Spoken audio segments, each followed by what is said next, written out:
नमस्कार, बहुत स्वागत आप सभी का। आप देख रहे हैं इंडिया टीवी पर सत्य सनातन कॉन्क्लेव। जी हाँ, महाकुंभ सजा हुआ है। 144 वर्षों के अंदर ऐसी अद्भुत घटना हो रही है। पूरा विश्व जो है वो अचंभित है। भारत की ओर, प्रयागराज की ओर देख रहा है कि ऐसा भी होता है, जहां 45 दिनों में 45 करोड़ श्रद्धालु पहुंचेंगे और श्रद्धा की डुबकी लगाएंगे। दुनिया ने जो कभी देखे नहीं, बल्कि हमने भारत में जो आपको देखने को नहीं मिलते, वैसे साधु संत, नागा साधु, मनीषी अपनी अपनी गुफाओं में जो कंदराओं में साधना करते रहते हैं, इस मौके पर निकल करके आते हैं और आप और हम उनका आशीर्वाद ले सकें, ये अवसर हमको मिलता है। तो अब महाकुंभ पर लगातार दिन भर हमारी आप चर्चा देख रहे हैं। अब मैं आपको अपने अगले मेहमान से मिलवाने जा रहा हूं। बहुत ही दिलचस्प शख्सियत हैं। भक्ति पर, स्पिरिचुअलिटी पर इनकी अपने जो विचार हैं वो खास तौर पर यूथ को, युवाओं को बहुत ज्यादा प्रेरित करते हैं। तो जोरदार तालियों के साथ स्वागत कीजिए स्पिरिचुअलिटी के सुपरस्टार अमोघ लीलादास प्रभु जी। स्वामी जी, गलत तो नहीं कहा? स्पिरिचुअलिटी के सुपरस्टार? देखिए नहीं, ये तो अतिशोक्ति हो गई। मैं कोई सुपरस्टार नहीं हूं, मैं ट्विंकल ट्विंकल लिटिल स्टार हूं। आप लोगों ने देखा होगा ना यूट्यूब पर और सोशल मीडिया पर उनको। हाँ, मिले भी हुए हैं। देखिए, आपसे मिले भी लोग यहाँ पर। धन्यवाद सबका जी। महाकुंभ सजा हुआ है स्वामी जी। Yes. आप इस्कॉन से जुड़े हुए हैं। इस्कॉन मतलब भक्ति। हाँ जी। अब कुंभ और इस्कॉन की भक्ति, हाँ जी, इसके बारे में आपसे जानना चाहता हूं। कोई मेल है क्या? और वहां जैसे मैंने कहा, तरह तरह के हमारे साधु संत वहां पर होते हैं जी। इस्कॉन के साधु भी जाते हैं क्या? बिल्कुल जाते हैं जी, क्योंकि हमारा कर्तव्य है सबकी सेवा करना और कुंभ में जाने का हमारा मेन पर्पस रहता है। ऑफ कोर्स स्नान करना तो है ही है। सारे संत महात्मा वहां पहुंच रहे हैं तो वो भी स्नान कर रहे हैं, तो हम भी स्नान करते हैं। लेकिन उससे भी महत्वपूर्ण है इन संतों की सेवा करना। तो इसलिए इस्कॉन वहां पर भगवत गीता बांटता है। अभी जैसे दिसंबर का महीना आता है तो हम भगवत गीता भर भर के बांटते हैं और साथ ही स्पॉन्सरशिप भी लेते हैं श्रीमद् भगवत गीता की, कि अगर ऐसे लोग हैं जो श्रद्धालु हैं लेकिन भगवत गीता अफोर्ड नहीं कर सकते। कई ऐसे संत महात्मा होते हैं, साधु होते हैं जो कि economically they are not so well off, तो फिर हम क्या करते हैं, उनको फिर ये स्पॉन्सर्ड भगवत गीता भी देते हैं। पर हम फ्री में नहीं देते, साथ में एक बुक और देते हैं जो 20 रुपए की हो, 30 रुपए की हो, या फिर भगवत गीता से 10-20 रुपए की देते हैं। वैसे अगर मान लो 250 रुपए की है, पर स्पॉन्सरशिप करके भगवत गीता को लाखों की संख्या में हर साल इस्कॉन बांटता है। साथ ही अगर श्रद्धालु लोग आए कुंभ में और किसी को भूख लगी हो तो उसके लिए स्वादिष्ट, डिलीशियस, मर्सीलिशियस प्रसादम, उसकी व्यवस्था भी की जाती है। हमारे खुद के ब्रह्मचारी भक्त लोग जाते हैं, कुकिंग करते हैं, कटिंग करते हैं, प्रसाद बांटते हैं और ये भंडारा चलता रहता है। अयोध्या धाम में भी हमारे हरे कृष्णा डिवोटीज ने श्रद्धालुओं की सेवा की कि वहां पर कोई भूखा नहीं रहना चाहिए, क्योंकि फेस्टिविटी का टाइम है तो भूख का तो या स्टारवेशन का कोई सवाल ही नहीं है। तो इसलिए प्रसादम वितरण की सेवा भी करते हैं इस्कॉन के डिवोटीज। हरि नाम संकीर्तन करते हैं। अगर फेस्टिविटी हो और फेस्टिविटी में नाचना गाना ना हो, ऐसे कैसे जी? लेकिन किस में नाचेंगे हम लोग भगवान के नाम के कीर्तन में नाचेंगे। तो इसलिए नाचना गाना भी होता है, प्रसादम भी होता है और इस प्रकार से साधु संत महात्माओं की सेवा करने का सौभाग्य हमें मिलता है। तो इस प्रकार से हम कुंभ को देखते हैं कि हमारे लिए तो ये सेवा का महोत्सव है। देखिए, हमारी कोशिश है यहाँ संजय दृष्टि से महाकुंभ का लाभ हम लोग ले पाए। अभी आपने कहा नाचना गाना नहीं, तो फिर महोत्सव कैसा? यहाँ ढोलक तो नहीं है मेरे पास, बिना ढोलक के हो सकता है गाना? लेकिन हाँ, अगर मन में उल्लास हो तो हो जाएगा, लेकिन वैसे मृदंग हो, करताल हो तो बेस्ट है ऑफ कोर्स। हरे कृष्णा हरे राम हरे कृष्णा तो एक बार सुनना है आपसे। बिल्कुल जी। हरे कृष्णा कृष्णा कृष्णा हरे हरे, हरे राम राम राम हरे हरे। अब जोरदार ताली बजा। Thank you. कुंभ की हम लोग और बात करेंगे, इस्कॉन के बारे में हम लोग और जानेंगे, लेकिन अक्सर जब इस्कॉन का नाम आता है एक सवाल बार बार पूछने के लिए हमसे कहा जाता है। तो मैं ये मुझे लग रहा है 4th, 5वीं, 10वीं बार पूछ रहा हूँ जी। इतना खूबसूरत आदमी मेरे सामने बैठा है, इतना पढ़ा लिखा, सॉफ्टवेयर इंजीनियर, विदेश में नौकरी की, और क्या देखता हूं मैं? सड़क पे खड़े होके, रेड लाइट पे खड़े होके, शीश जो है बाल कटा करके, केस कटा करके, और जी गीता बांट रहे हैं, गीता बेच रहे हैं। क्यों? ये करना चाहिए। बल्कि मैं कहूंगा जितने भी इंजीनियर पास आउट होते हैं, चाहे वो IIT से हो, IIM से हो, इनमें से ना 2-4-5% लोग तो साधु बनने चाहिए। 95% जाएं, कॉर्पोरेट में जाएं, नो प्रॉब्लम। लेकिन साथ ही ऐसे पढ़े लिखे साधु भी आने चाहिए, क्योंकि हम कब तक देखते रहेंगे ये गंवार लोग जो हैं सो कॉल्ड साधु बनते हैं और सो कॉल्ड साधु फिर वो हरकतें ऐसी करते हैं जिसकी वजह से लोगों की श्रद्धा खराब होती है। हम चाहते हैं जब पढ़े लिखे लोग अकाउंटेंट बने, इंजीनियर बने, डॉक्टर बने, तो पढ़े लिखे लोग साधु क्यों ना बने? सिर्फ स्वाधु लोग ही क्यों साधु बने? फिर वो कोई पाखंड करें, किसी की बेटी लेके भागे, किसी का पैसा लेके भागे, फिर हम कहेंगे अंधेरे को चीरती आएगी सनसनी, एक बागड़ बिल्ला किसी की बेटी को लेके भाग गया, मिलेंगे ब्रेक के बाद। कब तक हम ये करते रहेंगे बाबा? तो इसलिए हमें भी चाहिए पढ़े लिखे समझदार लोग साधु बने, और इस प्रकार समाज में नैतिकता बढ़ती है, लोगों को अच्छे एग्जाम्पल्स देखने को मिलते हैं। तो लोग कहते हैं अरे वाह, he is now my new example. क्यों हमारे से फिल्म स्टार्स और क्रिकेट स्टार्स ही हमारे रोल मॉडल रहे? हमारे रोल मॉडल साधु लोग क्यों नहीं हो सकते? तो इसलिए पढ़े लिखे समझदार लोग भी जाएं और साधु बनना चाहिए। हम तो रिक्वेस्ट करना चाहेंगे, ओ IITians, ओ MBA वालों, आ जाओ थोड़ा सा यहाँ पर थोड़ी सेवा करो। तो 2-4% तो यहाँ भी आने चाहिए। बाकी क्या मिला आपको साधु मिलके? हमें ढेर सारी कृपा मिली, ढेर सारी सेवा मिली। ये जो करता है सेवा, उसे मिलता है कृपा का मेवा। तो हमें बहुत सारा मेवा मिला जी, और मेवे में हम yes we are having good time. अच्छा, मैंने आपको पढ़ा, आपने कहा मैं स्पिरिचुअल मार्केटिंग पर्सन हूं, तो मार्केटिंग करनी पड़ती है। ऑफ कोर्स, बिल्कुल मार्केटिंग करनी चाहिए। देखिए, कोई भी टीवी हो, चाहे कोई कपड़े का ब्रांड हो, ये सब मार्केटिंग करते हैं ताकि लोग उनका ब्रांड वाली चीज खरीदें। तो बोला भक्ति की मार्केटिंग क्यों नहीं करनी चाहिए? हम इसकी मार्केटिंग करेंगे, आप भक्ति ले लो ना, आप प्रभु का नाम ले लो ना। हम मार्केटिंग वाले बंदे हैं जी। If somebody says Amogh Lila Das is a marketing agent of lord Krishna, मैं कहता हूं जी ये तो हमारे लिए सबसे बड़ी तारीफ है कि हम प्रभु के मार्केटिंग एजेंट हो गए। तो इसलिए जिस तरह से बाकी चीजें आप ले सकते हैं, तो ये भी ले लो। और इसमें तो हमारा कोई मंडेन प्रॉफिटेरिंग भी नहीं है कि हम ना कोई फायदा उठाएंगे जी, कुछ पैसा वैसा कमाएंगे ना, हमें कुछ नहीं मिलने वाला। ऐसा नहीं कि जो लोग जुड़ते हैं, भक्त बनते, कहते हैं ले चल ले पाँव दबा रहे मेरे, चल मेरे कपड़े धो रहे, हाँ चल मालिश कर ले मेरे को, ये करते हैं क्या हम लोग? नहीं। बंदा खुश होता है, सुखी रहता है, उसके सुख को देख करके हम सुखी होते हैं। तो इसीलिए निश्चित रूप से, और माँ बाप दुखी होते हैं, रोते हैं, मेरा बच्चा देखो अब साधु बन गया। ऐसी ये भी थोड़ी दिक्कत है। माता पिता का बच्चा आजकल डाकू बन जाए, कहते हैं कोई बात नहीं जी, करियर ऑप्शन है उसकी, चंबल में उसने अपना ऑफिस खोला है, इट्स ओके। लेकिन साधु बन जाए तो देखिए, हिंदू के माता पिता बड़े दुखी हो जाते हैं कि ऐसा कैसे हमारा बच्चा साधु हो गया। पहले किसी को लाइन मारता था, किसी को स्क्वायर मारता था, किसी को हाइपरबोला पैराबोला मारता था, लेकिन अब ये किसी को लाइन नहीं मारता, पहले टंगड़ी तोड़ता था, इसने टंगड़ी तोड़ना छोड़ दिया है रे। ऐसा क्यों दुखी हो रहे हैं ऐसे माता पिता? तो माता पिता को बड़ी खुश होना चाहिए। अगर कोई फादर बनता है क्रिश्चियनिटी में तो माता पिता उसमें गर्वित महसूस करते हैं। अगर कोई मौलाना बनता है तो मुसलमान परिवार वाले बड़े गर्वित महसूस करते हैं। हमारे हिंदू माता पिता हैं वो दुखी हो रहे हैं, हमारा बच्चा साधु हो गया, अरे अरे बाबा, अरे बाबा। खुश होना चाहिए। लेकिन साथियों, साधु है उनसे मेरी रिक्वेस्ट है, माता पिता से मिलते जुलते रहना चाहिए, घर जाना चाहिए। माता पिता खुश होते हैं, कहते बेटा हमसे मिलता रहे, तू ठीक है, बस हम यही चाहते हैं।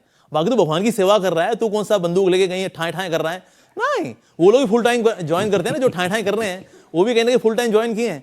तो भला इस तरह फुल टाइम ज्वाइन करने वाले क्यों नहीं हो सकते? तो इसलिए पेरेंट्स को भी चाहिए खुश रहें, और कुछ ऐसे भक्त हैं साधु लोग बने, पर माता पिता से ही मिलें। अगर वो बीमार हैं, उनकी सेवा करने के लिए घर भी जाएं। हमारे इस्कॉन में कितने ऐसे ब्रह्मचारी हैं, जाते हैं माता पिता के घर में सेवा करने भी जाते हैं, और यहाँ पर प्रभु की सेवा भी कर रहे हैं, समाज की सेवा भी कर रहे हैं, गीता भी बांट रहे हैं। सो दोनों होना चाहिए। जैसे कि लड़कियां जो ससुराल जाती हैं, बीच में मायके भी आती हैं, तो इस तरह से हम भी भगवान की बहू हैं, हमारे प्रभु हमारे सास ससुर, हम उनकी बहुरानियां, और बीच में मायके भी आती हैं, माता पिता के चरण छुआती हैं, फिर ससुराल में सेवा भी कर लेती हैं। तो जिस तरह सारी लड़कियां इस दुनिया में सही हैं, उस तरह से साधु लोग भी सही हैं।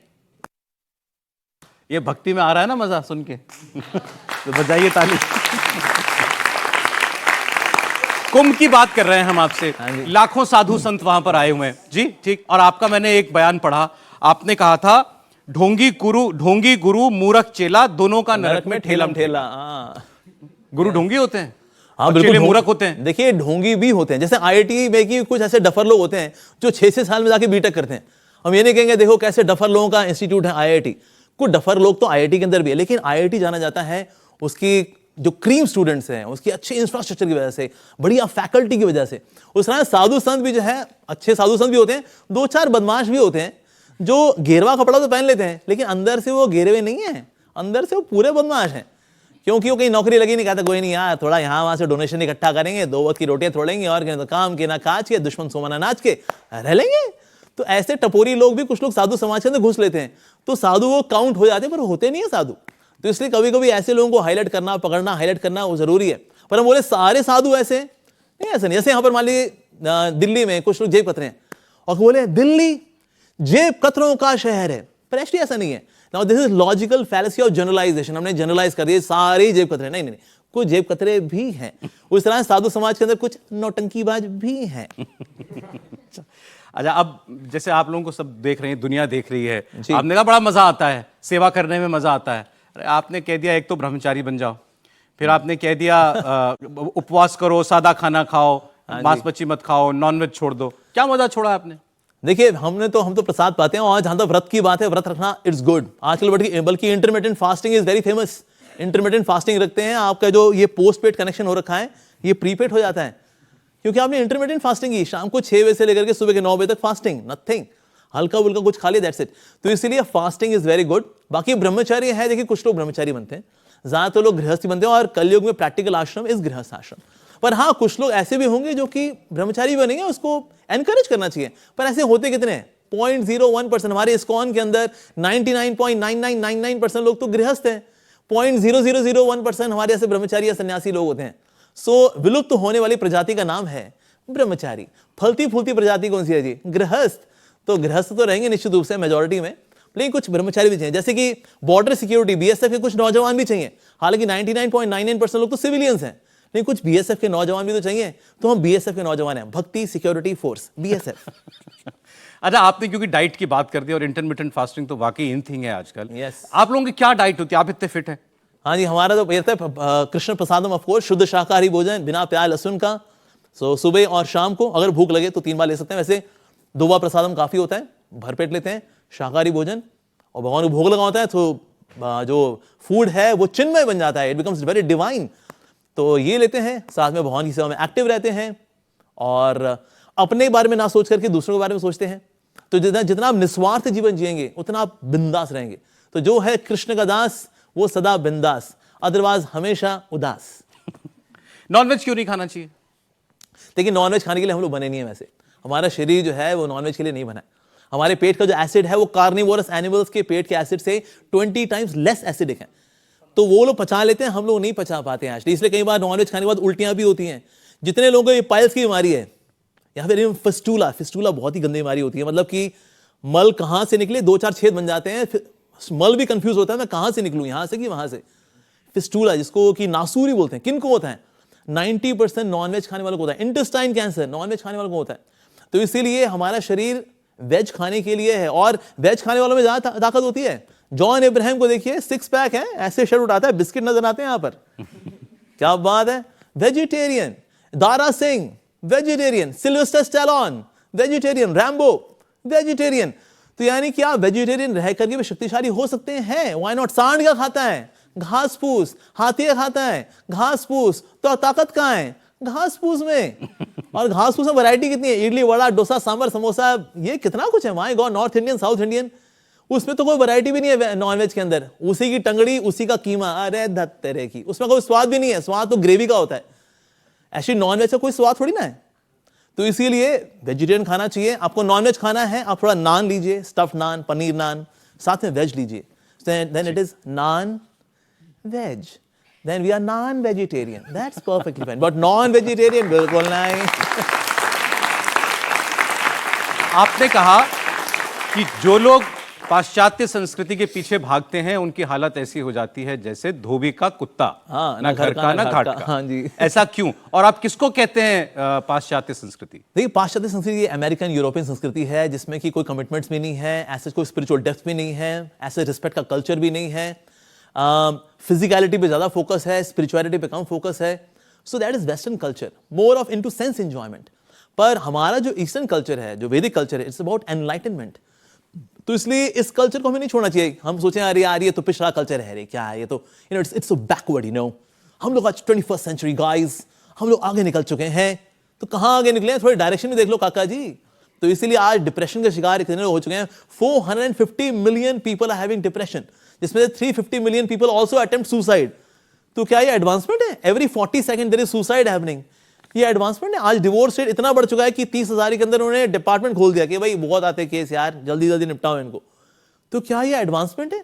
तो ये एडवांसमेंट नहीं है वास्तव में। तो इसलिए जब तक इंडियंस अपने वैदिक कल्चर को नहीं पहचानेंगे, वेयर वी वर हैप्पी। सोचिए हैप्पीनेस इंडेक्स में आज हम 127 रैंक पर हैं। इट शोज कि हमने अपनी आइडेंटिटी को खो दिया है। तो वेस्टर्न कल्चर को फॉलो करेंगे so then we are nowhere. हम वैसे कभी नहीं बन सकते, चाहे हमने बाल ब्लीच करा लें, बिना ग्रामर के इंग्लिश बोल रहे, यो कर ले, यू मैन कर ले, लेकिन फिर भी हम अमेरिकन और यूरोपियंस नहीं बन सकते। इंडियंस हम रहे ही नहीं, हमें लगा यार इस पे तो we are so shameful about this Indian culture, so backward तो हम आ गए बीच में, जिसको बोलते हैं धोबी का कुत्ता, ना घर का ना घाट का। सोचिए आपकी आइडेंटिटी ही गई तो सब कुछ चला गया। जैसे मैथ्स की प्रॉब्लम पहली लाइन में गलती हो गई, अब नीचे डिफरेंशिएशन, इंटीग्रेशन, कॉम्प्लेक्स नंबर जो मर्जी लगा लो, आंसर तो जी गलत ही आएगा। पहली लाइन में गड़बड़ कर चुके हो आप। तुम्हारी आइडेंटिटी को इसलिए सेट करना बहुत जरूरी है। If it is not set then you are upset. अच्छा ये बताएं स्वामी जी, आजकल देश में बड़ा विवाद चल रहा है कि हमारे मंदिर तोड़े गए, उन पर मस्जिदें बना दी गई। कुछ लोग कहते हैं कि नहीं वो हमारे साथ अत्याचार हुआ, हमें हमको मंदिर वापस लेने चाहिए। कुछ कहते हैं नहीं ये फिजूल के झगड़े हैं, नहीं होने चाहिए। आप तो कृष्ण जी के भक्त हैं, लोग कहते हैं कृष्ण जी का मंदिर भी तोड़ दिया मथुरा में कृष्ण जी का मंदिर बनना चाहिए। आप किसके साथ हैं? देखिए पहले वहां केशवराज जी का मंदिर था, उसके बाद में फिर वहां पर मस्जिद बना दी गई है। तो खैर जो फतवा आलमगीरी जो है उसको उनकी खुद की ऑथेंटिक बुक्स में ये लिखा हुआ है, हिस्टोरियंस ने ऐसा लिखा हुआ है। तो अगर किसी मुस्लिम से पूछें सर अगर ऐसा हो कि पहले मस्जिद थी उसको दबा दिया गया है और उसके ऊपर मंदिर बना दिया गया है, तो आप मस्जिद चाहेंगे नहीं चाहेंगे? कहते अल्हम्दुलिल्लाह, क्यों नहीं चाहेंगे, बिल्कुल चाहेंगे जी। अरे तो ठीक है, थोड़ा फिर वही सेम लॉजिक लगाते हैं कि अगर नीचे मंदिर दबा हुआ है तो मंदिर को आने दो ना। और हिंदू के साथ ऐसा नहीं कि ना हम मस्जिदें खत्म कर देना चाहते हैं, सिर्फ हम हैं हिंदू राष्ट्र, क्यों भाई और बहनों, ऐसा नहीं है। इवन जब ये राम मंदिर ही बना था और इस जगह जो मस्जिद थी, सेपरेट लैंड वाज एलोकेटेड कि सर आप लोग भी पूजा अर्चना कर लो, नो प्रॉब्लम, ये थोड़ा रामलला जी का विशेष स्थान है ना, तो इस पे मंदिर बनने दो, आप लोग वहां पूजा अर्चना करो। आपका तो यहाँ कोई हिस्टोरिकल नहीं है ना, ऐसा तो नहीं है यहाँ जहांगीर ने कसाटा आइसक्रीम खाई थी तो कसाटा आइसक्रीम थोड़े काजू यहाँ गिर गए थे तो इसीलिए अब इस स्थान पे हमारा मस्जिद होनी बड़ी जरूरी है, ऐसा तो कुछ हुआ नहीं था। तो इसलिए इनको यहाँ मंदिर बनाना, तो that means we are not against Muslims. वो भी पूजा आराधना कर लें, बगल में कर लें, थोड़ा उनको जगह दे रहे हैं, थोड़ी बड़ी जगह दे रहे हैं बल्कि, ताकि आप और ज्यादा वहां इकट्ठे हो सको। तो इसीलिए जो कुछ विशेष स्थान है जहां पर पहले मंदिर थे वहां मंदिर आने चाहिए, और जो कोई मस्जिद है उसको थोड़ा सा रिलोकेट कर सकते हैं। तो आई थिंक हम ऐसे साथ साथ चलेंगे then it will be good, नहीं तो माई वे और हाईवे फिर तो कला कलेशी होंगे जी। नहीं, लेकिन ऐसे विवाद अगर हो, अगर ऐसे प्रमाण आते हैं किसी जगह पर मंदिर था, तो वहां उस पर सर्वे हो, बात आगे बढ़े, होना चाहिए। ऑफ कोर्स होना चाहिए, जैसे राम मंदिर के साथ हुआ वैसे ही बाकी जगह भी होना चाहिए। अगर मान लीजिए ऐसे 40,000 मंदिर हैं तो 40,000 मंदिर आ जाए, ऊपर आ जाए, बगल में इनको मस्जिद की जगह देनी है तो हिंदू भाई लोग हैं। कहते सेक्युलरिज्म के खिलाफ है क्या चीज? ये मतलब ये विवाद, इस किस्म के विवाद हमारा सेक्युलर देश है उसके खिलाफ है। ये तो बहुत ही ह्यूमन है भाई, जिनका मंदिर पहले वहां था और नीचे बेचारा दबा पड़ा है तो उसको निकालने दो ना। तो सबकी आस्था का ध्यान रखना चाहिए, जैसे मुसलमानों की आस्था का भी यहाँ ध्यान रखा जा रहा है, उस प्रकार से हिंदू बेचारे भी तो उनकी तो आस्था है, so we should respect there आस्था एज वेल। तो इसलिए मंदिर आने चाहिए।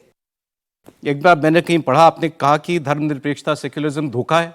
ऑफ कोर्स, देखिए secularism in definition is equal respect for all religion in definition, लेकिन एग्जीक्यूशन में अगर आप देखेंगे ना, एग्जीक्यूशन में snub Hindu religion, encourage other religion, ये एग्जीक्यूशन की बात है। तो इसलिए वैसा सेक्युलरिज्म प्रैक्टिस हुआ नहीं जैसा कि वो परिभाषित है। तो इसीलिए अब देखिए जिनके मदरसे हैं वहां पर तो कुरान पढ़ाई जाती है, कहीं ऐसे क्रिश्चियन स्कूल्स हैं वहां पर बाइबल पढ़ाई जाती है, बल्कि ऐसे स्कूल्स भी हैं कि आपको एडमिशन लेने के लिए क्रिश्चियन बनना पड़ेगा। पर ऐसे कहा वो हिंदू स्कूल्स हैं नहीं, वहां सबको वेलकम है। बल्कि ऐसे ऐसे भी एक्ट आए जिसमें कि हिंदुइज्म को आप टेक्निकली और एकेडमिकली नहीं पढ़ा सकते, ऐसे से एक्ट है। तो ये तो भेदभाव है अगेंस्ट हिंदुइज्म, जिसका कि सरदार वल्लभ भाई पटेल जी ने इसका विरोध भी किया था। तो इसीलिए अगर वो पढ़ाने का अधिकार है तो इसको भी पढ़ाने का अधिकार होना चाहिए। सनातन संस्कृति जो कि बड़ी वास्ट है, बड़ी गहरी है, इसको भी तो पढ़ाना चाहिए। जैसे यहाँ कहीं गुरुकुल के बच्चे बैठे हुए हैं, मैं तो देख रहा हूँ, बड़ा सौभाग्य है इनका, यंग एज में ये हमारे सनातन धर्म के साथ ये लोग शिक्षा लेने हैं, दैट्स सो वंडरफुल। तो ऐसा भी होना चाहिए, व्हाई नॉट, और गवर्नमेंट का सपोर्ट मिले तो बहुत ही बढ़िया। हमारे पड़ोस में क्या हो रहा है, बांग्लादेश के अंदर हिंदुओं पर अत्याचार हो रहे हैं, हत्याएं हो रही हैं, इस्कॉन के मंदिर तोड़े जा रहे हैं। जी जी जी जी, इवन मतलब मुझे तो जब मैंने पहली बार पढ़ा तो इतना आश्चर्य हुआ कि ऐसा कैसे हो सकता है, उनको इस्कॉन के बारे में पता ना। उन्होंने कहा इस्कॉन टेररिस्ट ऑर्गेनाइजेशन घोषित की जाए। बांग्लादेश में लोग मांग कर रहे हैं, जिहादी लोग। देखिए बिल्कुल टेररिस्ट हैं ये हम लोग, क्योंकि टेररिस्ट लोग तो खाना खिलाते हैं औरों को, क्योंकि हम लोगों ने इनको खाना भी खिलाया। जब क्राइसिस होते कभी यहाँ पर, कहीं बाढ़ आई, कोई भी नेशनल कैलेमिटी थी, उस वक्त हमारे हरे कृष्णा ड्यूटी फोटोग्राफ्स हैं, हम लोग उनका मेडिकल चेकअप भी कर रहे हैं, उनको प्रसाद भी खिला रहे हैं। हम तो चाहते हैं भाई हम लोग भाईचारे वाला भाव ही रखें, पर कोई सोचे नहीं भाई हम तुम सिर्फ चारा, तो फिर वाला भाईचारा ये कैसा भाईचारा होगा। तो इसलिए Hindu has been serving everyone, even in Bangladesh, बिना किसी भेदभाव के। हमारे फूड फॉर लाइफ प्रोग्राम चलता है। अगर लाइन के अंदर, उस लाइन में जो प्रसाद पाने वाली लाइन है, उसमें कोई मुसलमान भी खड़ा है, मान लो कोई गरीब है, हमें नहीं कहते चल भाई तू मुसलमान निकल यहां से, नहीं, उनको भी खिलाया है। बल्कि ये सब्जी खरीदने के लिए जाते थे हमारे डिवोटीज, उनको दिक्कत होती गई, कोई रोक लेगा, बीच में कोई उनको धमकाएगा। So it was a difficult time for devotees over there.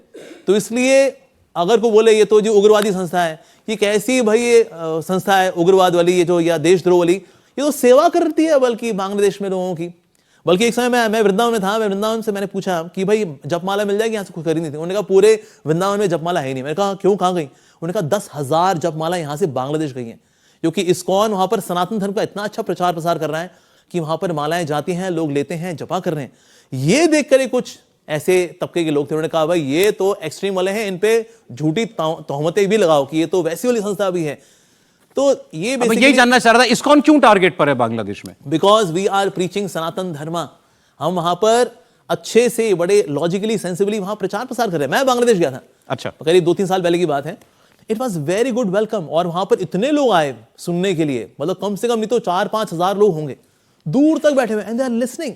और वहां प्रसाद भी बट रहा है, उस प्रसाद पाने वाले में मुसलमान लोग भी आए हुए थे, पर उनको भी खिलाया। ऐसा नहीं था कि नहीं जो कथा वाले सिर्फ उनको है जी आपको नहीं मिलेगा। तो इसलिए वहां प्रचार प्रसार इतना अच्छा है बांग्लादेश के अंदर इस्कॉन का, कि वहां पर कई ऐसे लोग हैं जो जुड़ते हैं, और कुछ ऐसे भी हैं जो पहले मुसलमान थे, अब वहां पर अब हरे कृष्णा भी करते हैं। मे बी इस वजह से दे वर डिस्टर्ब। तो इसीलिए फिर उन्होंने ये तोहमतें लगा दी, जैसा कोई सर पांव नहीं है कि ये तो एक्सट्रीमिस्ट वाली ऑर्गेनाइजेशन है। ऐसा बिल्कुल भी नहीं है। इस्कॉन पूरी दुनिया के अंदर 55 करोड़ भगवदगीता बांट चुकी है, 50 बिलियन प्लेट्स ऑफ प्रसादम बांट चुकी है। तो हम तो सेवा कर रहे हैं सबकी, तो इसलिए हम तो वैसे वाले हो ही नहीं सकते जैसे कि हमारे पे आरोप लगाए जा रहे हैं। पर ये बेसिकली उतावलेपन में आकर ये सब आरोप हैं। सो वी प्रे कि सिचुएशन सेटल हो जाए। कैसे सेटल होंगी I don't know, maybe diplomatically and ultimately by grace of God. लेकिन देखा जाए इस्कॉन कभी किसी को बुरा नहीं करता। वी जस्ट डू सेवा। जैसे आपने कहा कि वहां जो हो रहा है वो इसलिए क्योंकि आप सनातन का प्रचार करते हैं। Yes, हमारे यहाँ पर भी beautifully. हमारे यहाँ भी कहा जा रहा है कि सारे सनातनी जो हैं वो एक होकर के रहें, जात पात में ना बटें। कुछ लोग कहते हैं भारत भी बांग्लादेश बन जाएगा अगर यहाँ सनातनी ना हो। आप सहमत हैं? देखिए ये सनातनी हैं तभी वास्तव में माइनॉरिटीज फलती फूलती हैं बिकॉज ऑफ सनातनीज। आप देखो ज़ोरास्ट्रियंस पहले ईरान में थे, फल फूल कर रहे हैं इंडिया के अंदर। तो जो जहां कहीं भी हो, बट सबसे ज्यादा मॉस्क कहां पर है? इवन सऊदी अरेबिया के अंदर इतनी मॉस्क नहीं है जितनी इंडिया के अंदर है। Even Saudi Arabia, I was reading one article, वहां 200 मॉस्क तोड़ दी गवर्नमेंट ने। क्यों? क्योंकि now they are focusing on tourism.